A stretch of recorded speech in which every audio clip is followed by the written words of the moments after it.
Hey, what's up, Art Prof family? Today we're going to be discussing some of the September Art Dare submissions that we got, and we're also going to be announcing our November Art Dare for you guys. So if you want to learn how to turn your artistic weakness into your strength, check out artprof.org where we have lots of free resources, tutorials, critiques, art dares, and all that cool stuff. So, Clara, why don't you get us started on our discussion today? Yeah, the September Art Dare was to have everybody create a film short that is related to your studio practice. And this is new for us too. We just got on TikTok. So we thought it'd be fun for all of you to experiment and try something really different, but that I think is actually going to be pretty important for a lot of artists in the future.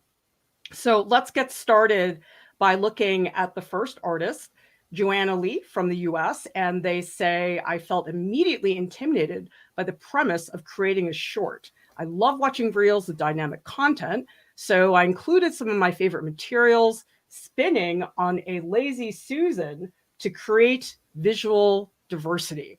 Found a way to do a short showcase of skills to highlight my style. And Joanna also says, made sure to finish up my video with a small call to action to follow my account. Video showed up on the timeline for somebody who didn't follow me. And this is really cool, Jordan. Joanna says, my audience reach on Instagram increased by 7,000% during that month as a direct result of posting the reel. That's so Whoa. exciting. I think that making a short is not easy for a lot of people. If you don't have editing skills and you don't have a lot of the tech knowledge, but it really paid off for Joanna. What do you think, Jordan? No, I agree. I think when it comes to editing, when it comes to making short videos like that, people don't know what type of content to create. Like they don't know they end up putting things in there that aren't necessary. And especially for a short form content, that can be a challenge for a lot of people. So I think, she nailed it with just the style of it, the creativity, the fun that you can tell that was had in the process of creating it. And yeah, I think it's great. So Joanna here says, last year, one of my biggest sources of inspiration was pomegranates. Everything about this fruit mesmerized me. This video is to highlight how I capture things in my day-to-day life. You know what? One of my favorite shots is in this reel. This, where she's just because that doesn't have painting involved. But why does that juggling actually help the reels so much?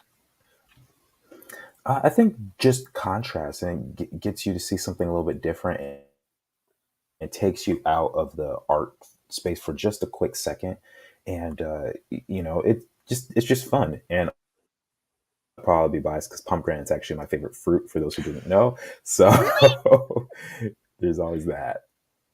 Yep, I love pomegranates. Lisa says, how do you determine audience reach on Instagram? Is that an available metric?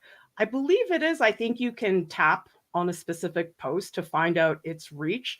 I don't look at it because already I have a problem with my YouTube analytics obsession, and Jordan is quickly joining me. I think we need a support group. But yeah, you should be able to Yeah. see that on Instagram. And then, Jordan, another thing I really like about this is the mix of stills and video, because I think oftentimes when people make a short, they think, oh, it has to be all video. But do you see how Joanna's going back and forth, how it's like a video clip, a couple stills, another video clip? So the pacing is really good, because I think the thing about a short that's surprising is that 2 seconds is too long for Hmm. one still. Like you have to cut really fast. And so sometimes Hmm. people think, oh, it's 15 seconds. It's not going to be hard. But I find a 15-second video much harder than a longer Hmm. video. What about you? Hmm. Yeah, I think because with something like Instagram or TikTok, we're used to just think being incredibly quick and snappy. Whereas with a movie, you can pace things, you could slow things down. And so being able to create content that has all the things you need in it and creating interest and keeping people there for, 10 to 15 seconds is really challenging in a lot of ways.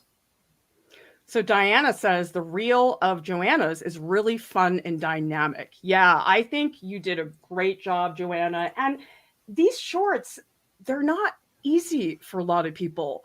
It's very intimidating. Like when I first started on TikTok for us, I was like, oh my God, I don't understand. Like, I just felt like I was in a foreign country and I had no idea what to do. So it's not an easy format to tackle because it is very foreign, but it's exciting. I mean, people are doing some really cool stuff here.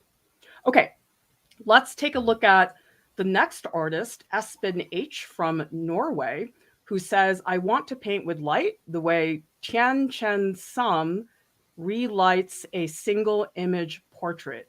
And Espen did a lot of shorts. I mean, this is one that we just looked at with the embroidery, but we also have this one, which shows Espen H's painting process. And so here's somebody who's an artist, but showing multiple sides of themselves. What do you think about that, Jordan? Yeah, I think diversity is always really great. And especially when we're so used to seeing all this content from all these different creators, trying to find a way to make yourself different, make yourself stand out as an individual is always going to be a bonus for you. And so if you can do that just by doing little things like, here's my palette, here's how I do embroidery, here's how I draw, this is how I paint, and keeping your audience invested like that, it gets them to appreciate you as an artist even more. And I think Espen's short here is a really good example. Your reel doesn't even have to have the artwork in it. I mean, something so simple like a palette, it actually has a lot of personality to it because everybody lays out their palette differently. Everybody uses different colors. And so your reel doesn't always have to show your whole artistic identity within 15 seconds. Sometimes you can just take one little piece of that and showcase it like that. Like, for example, here's another short by Espen where you actually see Espen doing the brushwork. And it's this time lapse video where we do actually get to see a lot of the different parts of the process. So, Jordan, how do you see this short in relation to the palette short? I mean, I think the biggest difference is, you actually get to see the artwork itself, and whereas the one where it's just the palette's kind of behind the scenes sort of stuff. This one feels more intimate and more like you're working with the artist and you're seeing how that process really develops. And for me, as someone who likes seeing that stuff, I always get really invested in things like that. Well, one of the things that I'm noticing about this reel is that each cut is a different part of the portrait.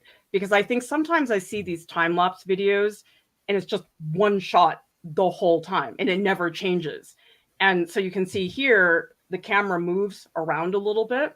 And that's really important because I think people are so impatient when it comes to video. I mean, I give videos about 2 seconds to convince me. I mean, what's your attention span like? Oh my gosh, Clara, are you part of the madness? Goodness gracious. Uh, I I feel like my attention span is probably a good 15 to 20 seconds. Unless I just straight up don't like the artwork or like something within that time, I'll usually watch the whole thing because sometimes people are really funny or sometimes they have they're just intriguing with the way they announce their artwork or whatever. It just depends.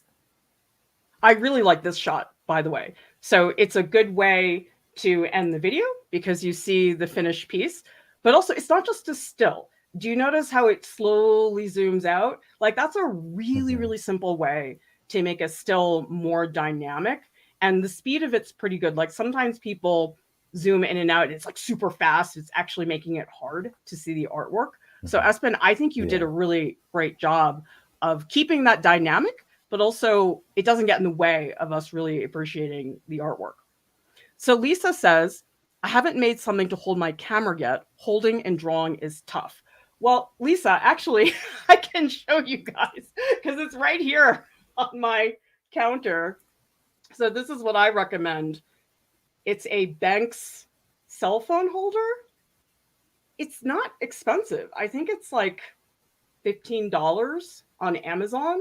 And we do have the link for this on ourprof.org on the shorts page. So that might be something that you look for. Do you use that one too, Jordan, or do you do something else? Yeah, I have. Well, I have that one that you just showed, like right here. It's just clamped to the table right now, and then I have another clamp that does something similar. So yeah, anything remotely similar to that, I will use, and I find it really, really helpful. Seven Angelic says painting and filming sound like an acrobatic effort. Oh my gosh. I could not use a more accurate term because I was doing a couple of pieces on TikTok yesterday. Have you heard of No Bones, Jordan? Mm-mm. You know what I'm talking about? Just look it up. It's on No. TikTok. Just look up hashtag No Bones. I'm so obsessed with this dog.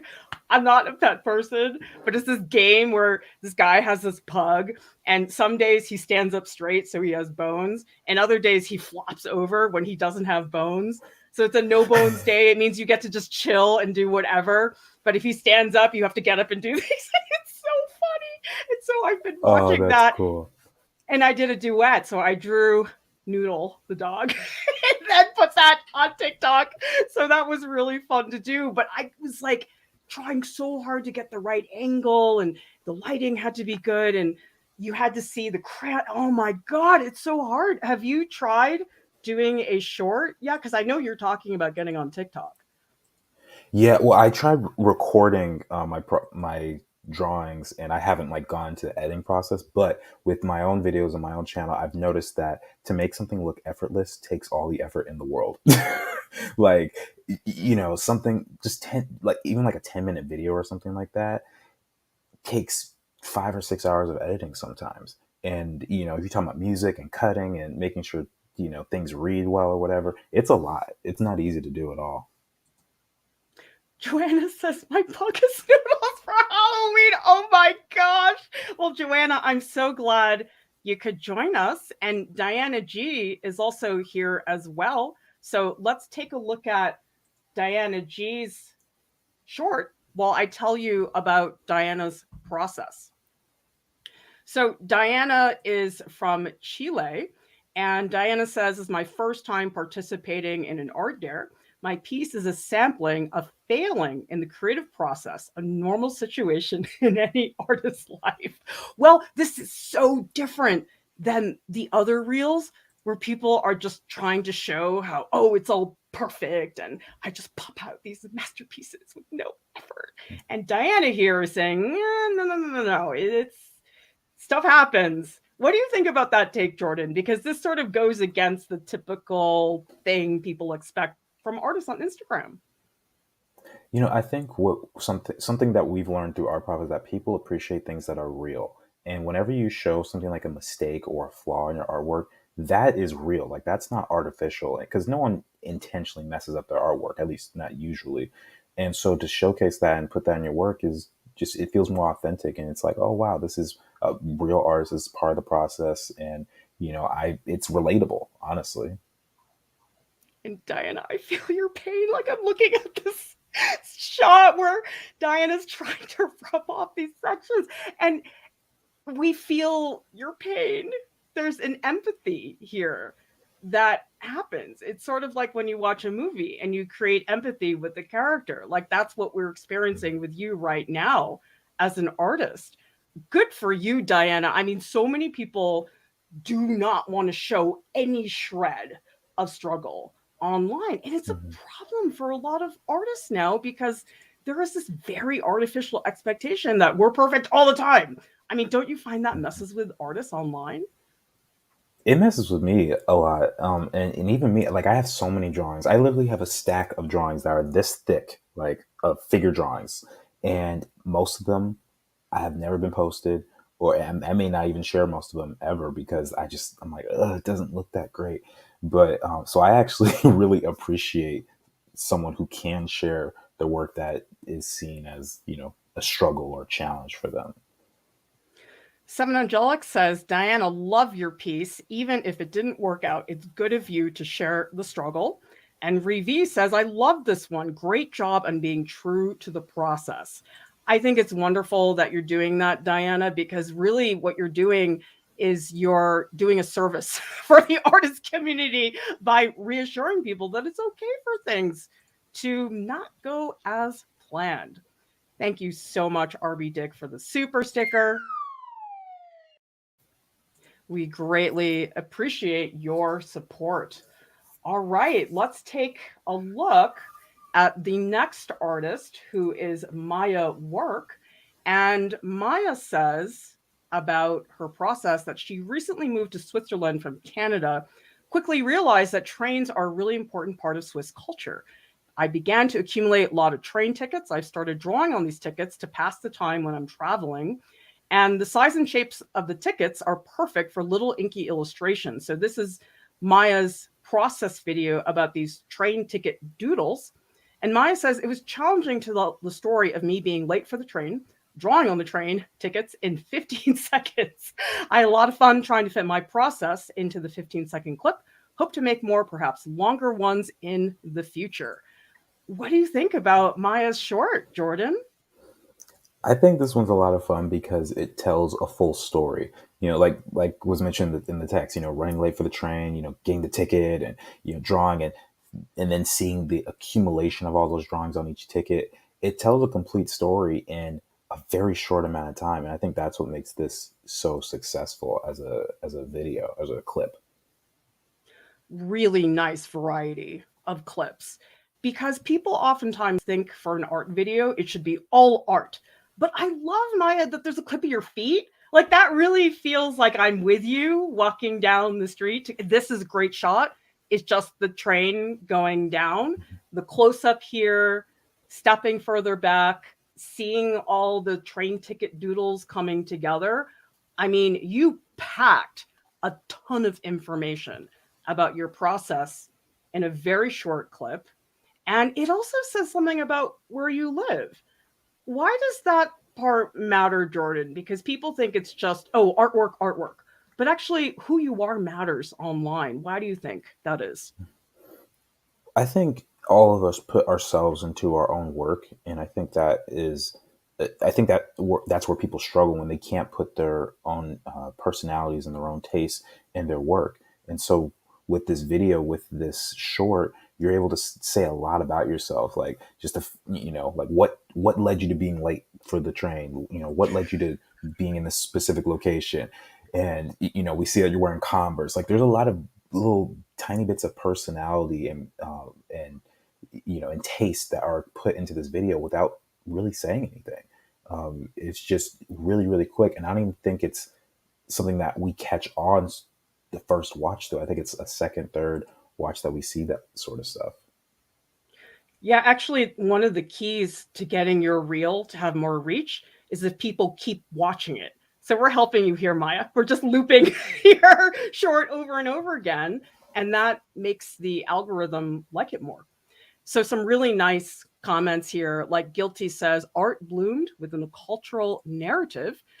Kasaya says, Maya, you're the coolest person. And Revi says, this is a great take on Reels. We get a feeling of who Maya is and a bit of her life, not to mention great artwork. And Pat says, so cool to see them all together. Maya, any plan to turn the collection into a single piece? Oh, and Maya is here with us live in the chat. That's so exciting. So this is really fun to see all of the different clips, Maya. I think you should keep doing them because you're really good at it. And I think you should all keep doing them because a lot of people, this is their first time. It takes a while to figure out. Like, I did a lot of crap videos before I got to anything that I thought was remotely good. So that's absolutely part of it. So Tolly says, I wasn't able to participate, but will Art Prof do this challenge again? We generally don't repeat the art dares just because it'll get boring for people if it's the same art dare. But that doesn't mean you can't do it and tag us. So we have another hashtag, which is ArtProfShare. And so anytime anybody makes artwork that's somehow related to our content, we are so happy to see that. So just because you didn't do the art dare this time, it doesn't mean that you can't do something related in the future. All right, let's take a look at the next artist. So this is Sal Devito. And Sal is from the US. And Sal says, want to try something where I show my personality through my art process. A lot of people say I have a sense of humor, but I don't fully believe them. find it hard sometimes to present my sense of humor. In my shorts, I tried to show some of my favorite pieces and me drawing a character of mine. Well, this is the first one. We've got another one to show you, but what do you think about this one, Jordan? I think it's fun. I think it's, it's simple but in a good way. I don't think simple is necessarily a bad thing. It's just you get what you get what you came for, and we get to see your process of this fun character that you're working on, and we're seeing how you develop from one stage to the next in it, and I think that's perfectly fine. I think it's great. Yeah, I mean, we just looked at Maya's, which had footage of all different kinds of things. But the thing is, you can have a short that's just very simple, that doesn't have a million cuts, that is just you making the work. And sometimes people find that refreshing because you can focus a little bit better. So I think the whole thing about these shorts, there's no one way to do it.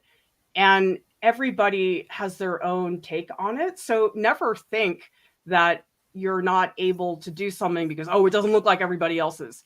Experiment. Try. Sorry, I just died when I saw the butt. That booty. Well, Sal has done some of our art dares in the past. And so, Sal, I know some of your work, and we're seeing some of it right here. But this shows your sense of humor. I just love it. It's so good. I think your laughter says it all right there. Well, and also, I love that we see you. You don't always have to do that. I'm not saying every reel has to have your face, but why does seeing the face of the artist matter, Jordan? There's something. So there's a lot of artist YouTubers I like to and I follow, and some of them don't ever show their face until like they hit a certain number of subscribers or something, and it's always really cool to just see like who's the one behind it all. It's sort of like the Wizard of Oz. It's like who's the man or the one behind the veil and creating all this stuff. So I find that really fascinating, and I think people like connecting with you and just knowing, hey, this is what you look like. Seven Angelic, remember Sal from some of our previous streams. Hey, Sal is the Italianist Italian. Awesome work, Sal. I love your whimsy.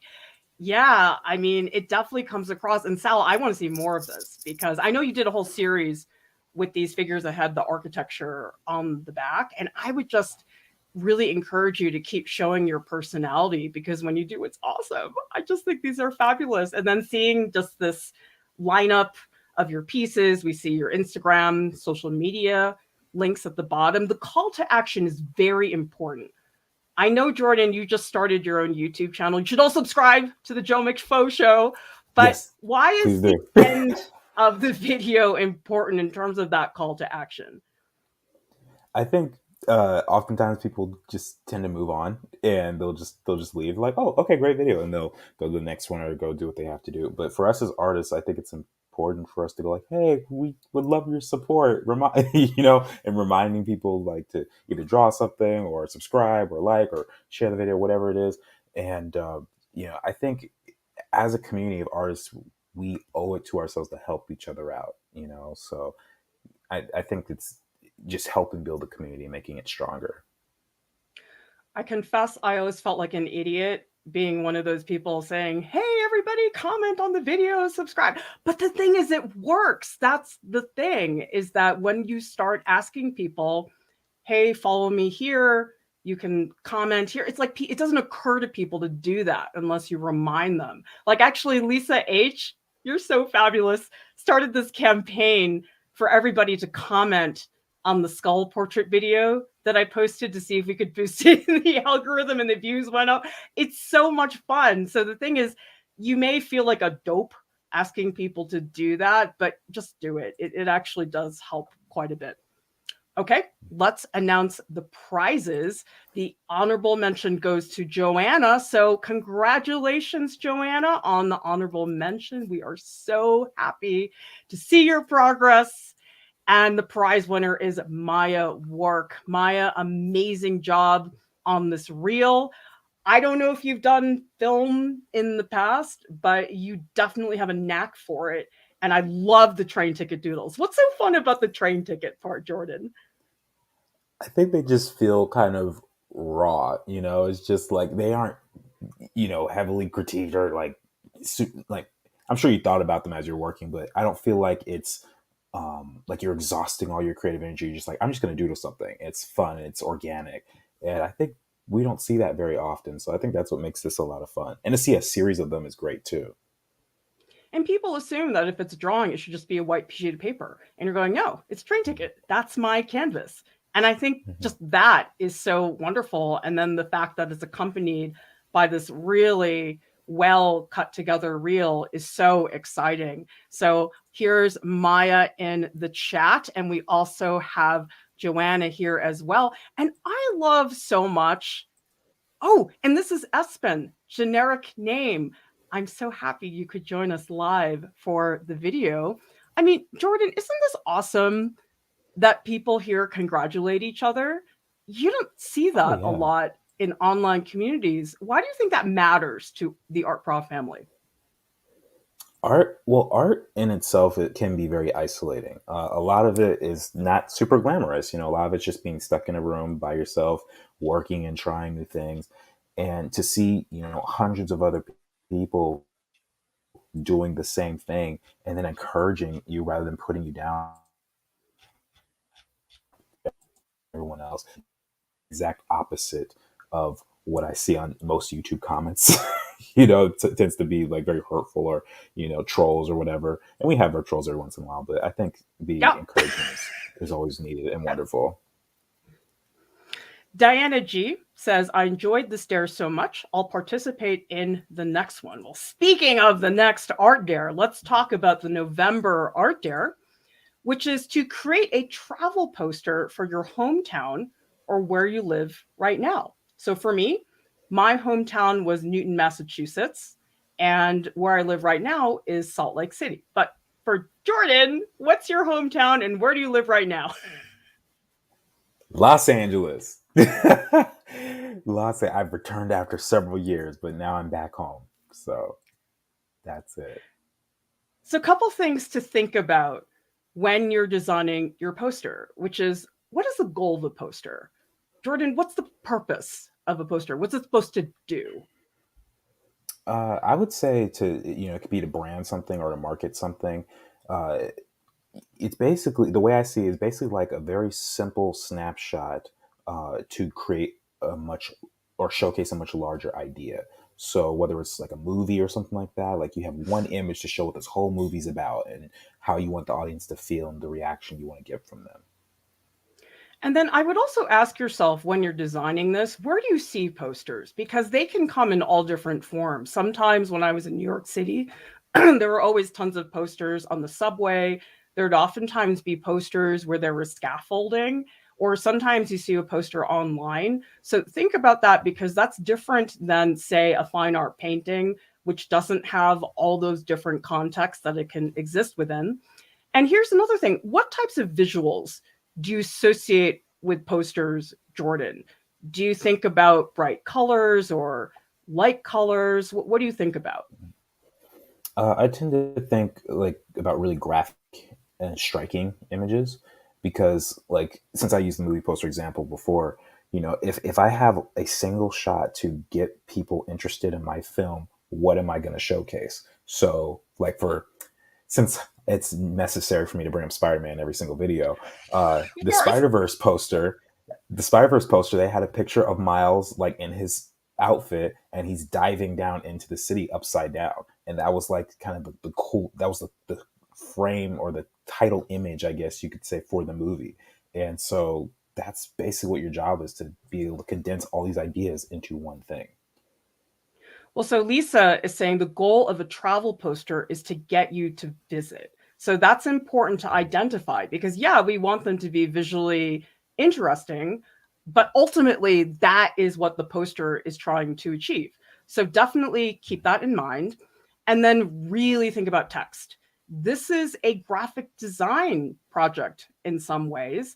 And people oftentimes forget about text. Oftentimes people are so into the image and then at the last minute, they go, oh, wait, I need to add text. Okay, there it is. What's the problem with that, Jordan? It always, you can always tell when it's the last minute decision. I was very much scared of text as well, especially in school. And at a certain point, you have to, it's just like thumbnails. You have to plan this stuff from the beginning and figure out how to integrate it, because if you can do it in a very clever way, it's always really appreciated. And you can tell just immediately from looking at it. So you people says, I think of something very exaggerated, whether it's a composition, expression, or color. Yeah, because if you're on the subway, you don't have a lot of time to sit there. I mean, people are sort of coming and going. So it has to be something that just hits you immediately. It's not one of those, ooh, I'm sitting in front of a Rothko painting, meditating in a museum. You have to think about like, boom, let's just Right. get everybody's attention. So we have a lot of examples to show all of you. And I think even though these are not travel posters, these are really great posters by Toulouse-Lautrec, who was a French artist who worked in the 1800s. And he really was responsible for changing how we perceive posters, because I think for the longest time, they weren't really seen as an art form. It was just, oh, these are ads. But I think because he started doing these posters for the Moulin Rouge, also for big performers like Jane Avril, who was a superstar in Paris, I think he really shifted the mindset that people had when looking at posters, which is great because some of them are just such cool images. So, to help you brainstorm different ideas for your poster, these are the steps that we're going to recommend. So, Jordan, let's take LA, your hometown and where you live right now. Yeah. Hmm. Ask yourself, what is the cliche for that city? So, for example, if you think about Paris, most people, their first thought is the Eiffel Tower. So, Jordan, what's the cliche when it comes to LA? Easily Hollywood, celebrities, Walk of Fame, the beach, like those, I think, are the key images that people think of all the time. And what I recommend, literally just make a list. Just say, okay, here are the cliches, write them down. And that's a great way just to brainstorm. Like you don't even have to draw anything, just make a list of these certain topics. So, in terms of landscape, Jordan, how would you describe, say, the trees, or like is it very luscious green space Hmm. in LA? Not really. I mean, it's very much a desert, and I think the biggest or the most popular form of vegetation is the palm trees that we had imported here long ago. But but that's what people think of. It's the palm trees, right? It's the, or the beach, the sandy beaches and the Santa Monica Pier and all that, Venice Beach, things like that. What kind of people are in LA? All kinds. LA, and I think this kind of fits for the next three. To be honest, is it's a giant melting pot. You can find someone from every country on just about every street corner, whether American, African American, Mexican, French, German. Like so many people come here for the whatever reasons they have. A lot of them is for fame, but that's just what it is. How about food? What kind of food is in LA? This is my favorite part about visiting a new city. Same thing. You could go on the same street. You could find Mexican food, Mediterranean food, Greek, Italian. Like literally everything is here, and that's another thing I really like about it, especially because there's so many vegan options. For me personally, that's a big deal. Yeah, we tried to eat vegetarian in Spain. It did not work. Like we'd be like, please, Ooh. no meat. And they're like, what? Like they didn't comprehend this. I wasn't a vegetarian, but my roommate was, and it was just Hmm. impossible to eat in Spain vegetarian. So those types of things are good to think about. Now, architecture, what kind of buildings are in LA? The most common ones are very modern, very sleek, and especially if you go to downtown LA, there's lots of high rise buildings and stuff. The ones that people tend to forget about, like in the cut, are a little older. Some of the apartments or things like that. But I think the ones that are most impressive for people are like museums or theaters or places like the Grove or the Promenade. Lots of outdoor spaces too, because LA is known for being so sunny, and you only get like 10 days of rain in a year. And so, there's lots of outdoor activities and malls and stuff like that. So let's take a look at some examples. This is a Cape Cod poster that Alex Rowe did. And it's really fun to make the comparison because this is Bob Stock, who I believe lives in Cape Cod, actually.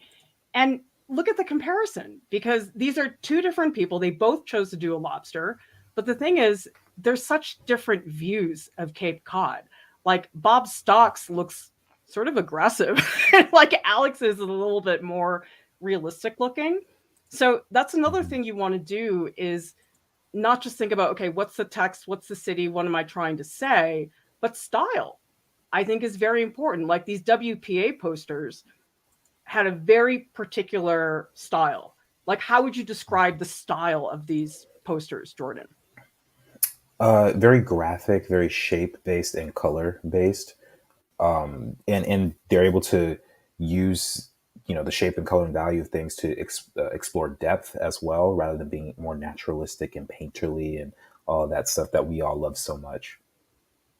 These are some of my favorite posters. They were created between 1936 and 1943, and they were sponsored by the government, and they were part of Franklin D. Roosevelt's New Deal. And so these are images of national parks, but the WPA posters covered everything: arts, books, public health. They're a wonderful piece of that time period. So take a look at those. I think the Library of Congress has all of them online. And now we have some other ones. These are vintage travel posters, which are very hip. These are posters that were made in the 1850s. And there are a couple things that happened that really brought these to light, which was print technology was invented. The Toulouse-Lautrec posters, those are lithographs. That's not the same thing as what you're looking at here. And what's interesting too is who commissioned them. Because the WPA posters, it was the government in the US.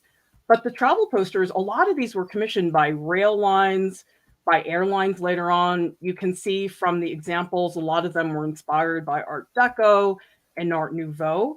And remember, this slideshow is available. And so I would make sure you take a closer look at these because they're really fun. And I just don't think that we have this type of thing anymore. Like, are travel posters a thing now? I don't know that they are. No, I've just seen commercials for like Southwest Airlines and stuff like that, and that's like the equivalent to me. But I very rarely see a poster that's designed the way that you're showing here. Now, remember, we also offer the Art Dare Leap. This is not required at all to officially enter it. Just make one poster. That's fine. But some people like to use it as a way to do something a little bit more ambitious. So, in addition to your hometown, where you live now, you also want to have two posters of places that you visited in person. Because I do think that experience is very important. It's one thing to read about a place, it's another thing to actually go there. So that's why we're saying it should be somewhere you've been before. And we also have the Art Prof Discord. There's a whole channel that's just for art dares. Why should people hang out here, Jordan?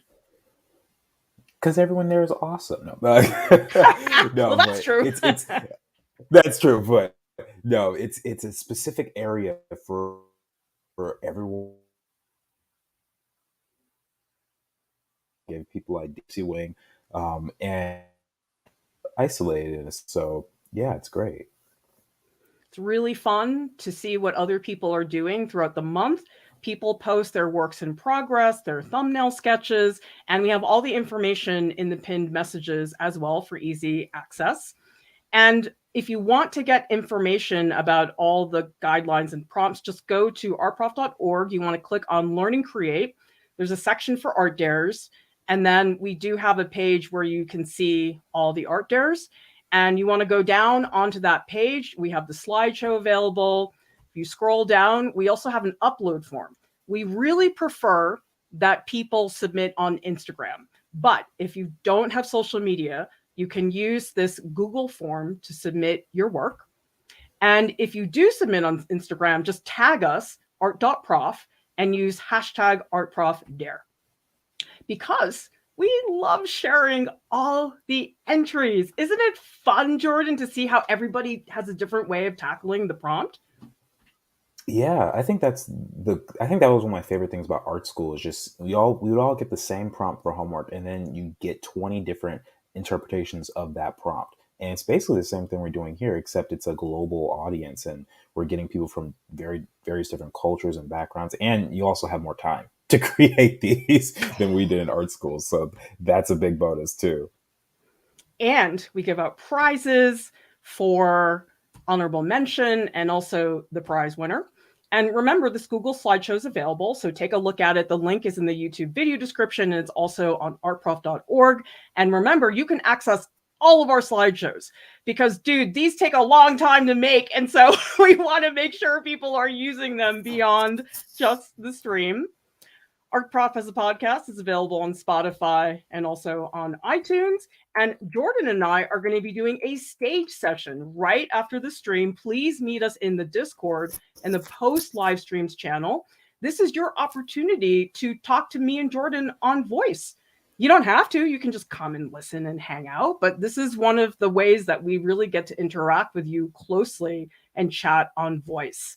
Subscribe to our channel, leave that comment, like this video, and a big thank you to our top Patreon supporters and our raffle contributors. I don't have the numbers yet because I collapsed when the raffle was over, but I'm going to be working on that over the next few days. And you can see the line's getting longer, but we're not quite there yet with our Patreon goal. We did raise quite a bit, but you get special access in the Discord to Patreon channels, all kinds of cool rewards. So when you support us, you're also getting stuff. So it's not like you're just supporting us. I mean, you should do that anyway. But please consider the Patreon goal. Everybody, thank you so much for watching. We'll see you next time. Bye.